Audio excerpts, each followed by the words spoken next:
새로운 정치 체계, 동적 계층형 민주주의 하에서 사법 체계를 어떻게 가져갈 것인가. 오늘은 법의 정신이라고 제목을 거창하게 달아봤지만, 단순하게 말하자면 법이란 이렇게 되어야 되는 것이 아닌가 하는 것에 대한 얘기예요. 몽테스키에라고 법의 정신을 쓴 사람이 중세시대 왕과 귀족에 의해 난폭해지기 쉬운 정치 체제로부터 명문화된 법에 의한 정치 체제의 진보에 관한 내용을 썼었어요. 유명한 책이죠. 법의 정신이라는 책은. 변덕스러운 통치자 개인에 의존하는 규칙 체계로부터 일관된 법 체계로의 이전은 분명한 진보입니다. 이미 오랫동안 인류 사회가 겪으며 증명해온 명제에 대해서 굳이 여기서 논할 이유는 없어 보여요. 제가 말씀드리고 싶은 거는 처벌에 대한 이념인데, 법이라는 걸 좀 근본적으로 좀 생각을 해보자고요. 무인도에 혼자 산다면 규칙이 필요할까요? 나름대로 더 좋은 삶을 위해 스스로를 제어하는 사람도 있겠지만, 그런 규칙은 어긋나 봐야 피해도 본인이 입을 뿐이니까 분쟁이라는 건 존재하지 않을 거예요. 근데 누군가 함께 살기 위해서는 규칙이 필요하죠. 새로 가정을 꾸린 가정, 신혼부부 간에도 규칙은 생겨나요. 뭐 청소는 누가 하는지, 치약은 어디에 놓는지, 뭐 수건은 어떻게 쓰는지, 뭐 이런 것까지 규칙들을 만들어요. 그리고 뭐 그런 걸 명문화하는 집도 있어요. 웃기지만. 그리고 규칙을 위반하면 처벌도 존재하죠. 처벌이 존재해요. 가볍게는 잔소리를 들어야 하는 그런 처벌이 존재하고, 크게는 뭔가 자유를 박탈당하기도 해요. 뭐 어디 가둔다는 얘기라기보다는 뭐 귀가 시간을 며칠 동안은 술을 못 마시고 그냥 들어와, 뭐 이렇게 될 수 있는 거죠. 처벌은 처벌이에요. 그것도. 우리는 생존하기 위해 또 번영하기 위해서 무리 속에서 살아야만 합니다. 무리의 틀은 곧 규칙입니다. 규칙을 위반했을 경우 여러 가지 형태로 처벌을 받게 되는데, 이 처벌의 목적은 구성원들이 더욱 규칙을 잘 지키도록 하는 데 있습니다. 요거를 빨간색으로 칠한 이유는 사실은 우리가 법이 어떤 하늘에서 내려온 어떤 절대적인 진리라거나 절대적인 이상을 추구한다거나, 사실은 그런 게 아니라 치약을 끝까지 안 짜면 설거지를 담당하는 것처럼 그냥 구성원들이 치약을 더 잘 짜도록, 보다 매번 치약을 중간에 버리지 않고 끝까지 잘 짜서 쓰도록 하는 사소한 어떤 그런 더 나은 삶을 위해서, 더 나은 삶이라는 건 뭐예요? 치약을 그렇게 아끼는 것만큼 모든 물건들을 그렇게 아껴서 쓰면은 그만큼 여윳돈이 생기고, 여윳돈만큼 조금 더 다른 풍요를 즐길 수 있게 되는 거잖아요. 그래서 절약을 하는 거잖아요. 절약을 하는 거를 나만 절약해서는 안 되고 구성원들이 다 같이 절약을 해야지 비로소 구성원들이 다 같이 조금 더 좋은 풍요를 누릴 수 있기 때문에 우리는 그런 규칙을 정한 거예요. 근데 그 규칙을 안 따르면 무의미하죠. 그 규칙을 따르게 하기 위해서 뭔가 처벌이 존재하는 거예요. 처벌은 잔소리도 처벌인 거예요. 그죠? 듣기 싫은 거를 뭔가 하니까. 잔소리도 처벌이에요.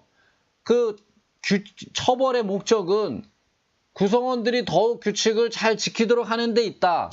규칙을 잘 지켜서 뭐하냐? 더 좋은 삶을 살기 위해서.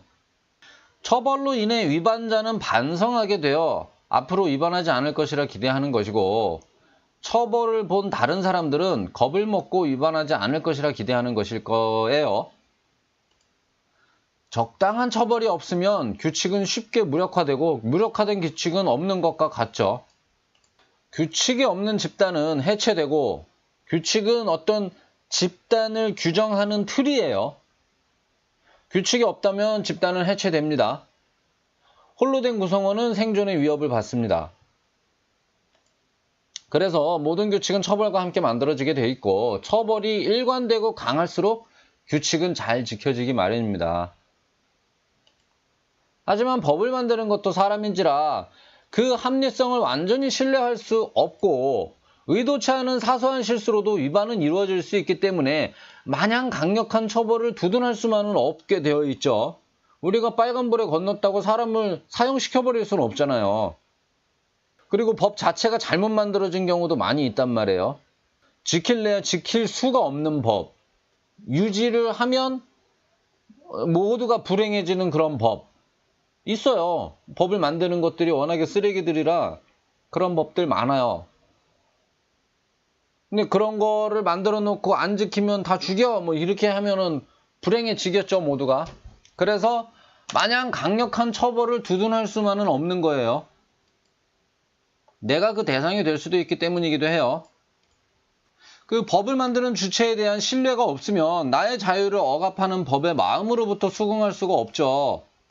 집 앞에 슈퍼가 하필이면 그 대기업 브랜드예요. GS인데 GS마트인데 얘들은 그 무슨 갑자기 만드는 어떤 골목상권 보호니 뭐니 이런 의도로다가 만든 법에 의해서 일주일에 한 번은 쉬어요. 그게 수요일이에요. 근데 뭐 누가 이렇게 요일 생각하면서 다니나요? 그냥 오늘 술 한잔 먹고 싶다 그래서 이제 마트에 들러서 술이랑 뭐 이렇게 안주거리 사가지고 들어가려고 그러는데 문이 닫혀 있어요. 짜증이 확 나죠. 확 나요. 근데 그 여하가 나의 자유를 억압한 거란 말이에요. 규칙이기 때문에. 모든 규칙은 뭐 뭔가 자유를 억압하는 거예요. 상점의 주인의 자유도 억압한 거죠. 문을 열어서 돈을 벌고 싶은데 못 벌게 한 거니까 자유를 억압한 거예요. 그리고 소비자들의 자유도 억압한 거죠. 난 여기서 사고 싶은데 못 사게 한 거니까.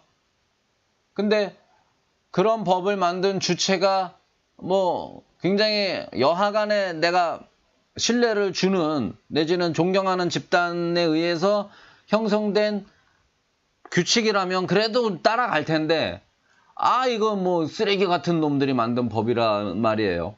그래서 내가 슈퍼 갔는데 닫혀있기만 하면은 막 열불이 나요. 저딴 놈들이 만든 법이 나를 괴롭힌다 이러면서 사소한 걸로도 그래요. 근데 이게 덩어리가 좀 큰 거면은 더 미치겠죠. 아마 70년대, 80년대에 그 운동권 학생들이 잡혀서 감옥에 가면은 아마 이런 기분이었을 거예요. 그들의 조국은 북한이고, 이 남한 정부는 그들한테는 괴뢰 정부인데, 그들 법에 의해서 끌려가서 구속이 되었으니, 미치겠을 거예요. 게다가 납득하지 못하는 법의 위반으로 강한 처벌까지 받게 된다면 그 억울함은 상상만으로도 끔찍하다. 그러니 다짜고짜 일단 처벌의 완화부터 논하게 되는데 이는 앞뒤가 바뀐 논리라고 봅니다. 여하간에 이제 좀 정리를 해서 말씀을 드리자면 법은 합리성을 충분히 신뢰할 수 있는 절차를 거쳐 만들어져야 합니다. 동적 계층형 민주주의가 답이 되었다고 일단은 보고요. 법은 예외 없이 적용될 수 있도록 포괄적인 개념으로 만들어져야 한다고 봅니다. 일단 뭐 상위법, 하위법 이런 개념이 도입이 돼야 돼요.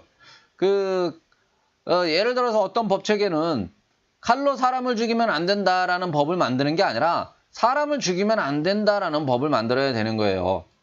그리고 세세한 규제들은 칼로 죽였든 총으로 죽였든 그런 거에 대한 어떤 세세한 사항들은 되도록 행정의 영역으로 넘기는 것이 이것도 이제 다단계적인 거죠. 계층적인 거예요. 어떤 법 체계를 계층적으로 두자는 얘기를 하는 거예요, 저는. 좀 포괄적인 개념을 법으로 두고, 그 다음에 세세한 내용들을 어떤 행정의 영역으로 넘겨서 관리하자. 이러면 여러 가지 이점이 생겨요. 일단, 법의 유연성이 생기고요. 이제 굵직한 개념들에 대해서는 불변의 일관성이 생기는 거고요. 이거는 잘 안 바뀌니까 사람을 죽이면 안 된다를 이런 법을 개정할 일은 별로 없잖아요. 그러니까 법의 일관성은 계속 유지를 해 나가면서 어떤 세세한 부분에 대해서는 신속하게 규제 정도니까 신속하게 변화에 대응을 할 수 있겠죠. 그다음 법은 그 수가 적고 단순해야 합니다. 뭔지도 모르고 위반하여 처벌을 받는 것은 억울하기도 하거니와 막연한 위반에 대한 두려움으로 활동의 위축, 자유 억압을 가져온다고 봅니다. 어떤 희망이나 바라는 사항을 법제화하는 그런 짓을 하지 않고 절대 해서는 안 되는 그런 것들로 국한 지은 뒤 이를 법으로 규정해야 그 수를 적게 유지할 수 있을 거예요. 그리고 법은 개인의 자유를 억압해서는 안 됩니다. 되도록 모든 법은 개인의 자유를 억압하는 것이지만 근데 지금 여기서 말씀드리고자 하는 거는 사실은 그런 어떤 근본적인 이념 체계라기보다는 예를 들어서 이런 거를 말씀드리고 싶은 거예요. 개인들이 자유의지로 위험을 즐기는 것에 대해서는 법이 상관할 바가 아니라고 봅니다. 법은 남의 자유를 방해하고 남의 안전을 위협하는 행위를 못하도록 하는 데 목적을 두는 거에 국한되어야 된다고 보는 거예요. 법은 도로에서 속도를 제한하는 식으로 모두의 안전을 위한다며 일일이 간섭할 것이 아니라 남의 진로를 방해하거나 남의 안전을 위협하는 운전자를 강력하게 처벌하는 쪽으로 만들어져야 된다고 봅니다. 예를 들자면 어떤 폭풍 속에 카약을 타고 바다로 나가려는 사람이 있어요. 예를 들면. 근데 이거를 못 나가게 막을 것이냐 아니면 지금 나가시면 매우 위험합니다 라고 설명을 해주는 행정을 할 것이냐. 후자 쪽이라고 보는 거예요, 저는. 그 다음 처벌은 강력해야 한다고 봅니다. 난잡한 법체계가 아니라 모두가 수긍하는 합리적인 법이고 지켜야 할 법의 수가 적다는 전제를 기본으로 한 가정하에 처벌은 강력해야 됩니다. 모든 사람들이 인지하고 있어요. 절대로 해서는 안 되는 일을. 그런 가운데 위반자에 대해서는 강력한 처벌을 하면 어떤 법을 지키려는 그런 상태가 조금 더 강하게 지속되지 않을까.